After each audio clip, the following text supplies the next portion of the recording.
Hey, developing the next leader is faithful. A thought for the traveling salesperson.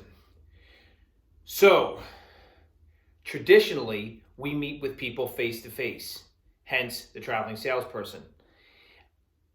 What we're dealing with today is we are holed up in our home offices and we are doing as many activities as we can in order to keep active with our current clients, in order to keep relevant with our current clients and current prospects. The challenge that so many are faced with is traditionally we meet with someone face to face. And after that meeting, if we're any good at this job, we then put people in our follow-through process. And if we're great at this job, we put them in our follow-through process that's automated, ideally by our CRM. Well, what's happening today is our initial meetings look a lot like our follow-throughs.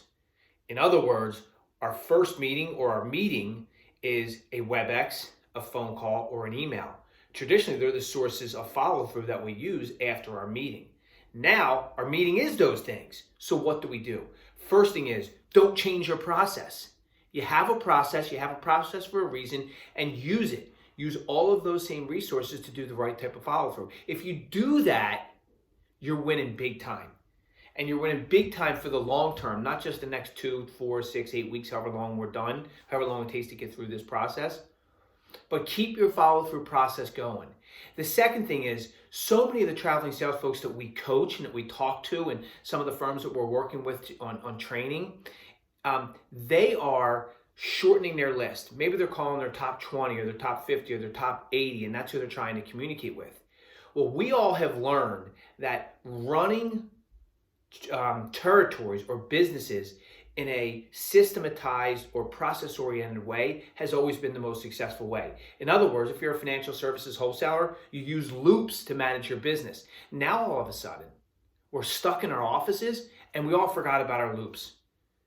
So we're just calling whoever we can to get in any meetings we can, and that never creates long-term sustainable success for us as a traveling salesperson. So, 2 takeaways. 1, keep on your process with your loops. Keep seeing the people you're supposed to see every time you're in each one of those different loops around your territory. Regardless if you're a financial advisor, selling widgets, selling mutual funds, annuities, life insurance, whatever it happens to be, keep on that process. The second thing is, disregard the fact that your initial meeting looks a lot like your traditional follow-through. So, your initial meeting is a web conference. That starts the process. Then, 3 days afterward, we send them a follow-through. We thank them for the meeting. We appreciate the time. We give them the resources that they need in order to get what they need to get done. 3 days after that, our internal follows through. And maybe they hit them with maybe it's our assistant, whoever it happens to be. They follow through with an email or a web conference, making sure they have all of the things they need to proceed the way that they would like to proceed.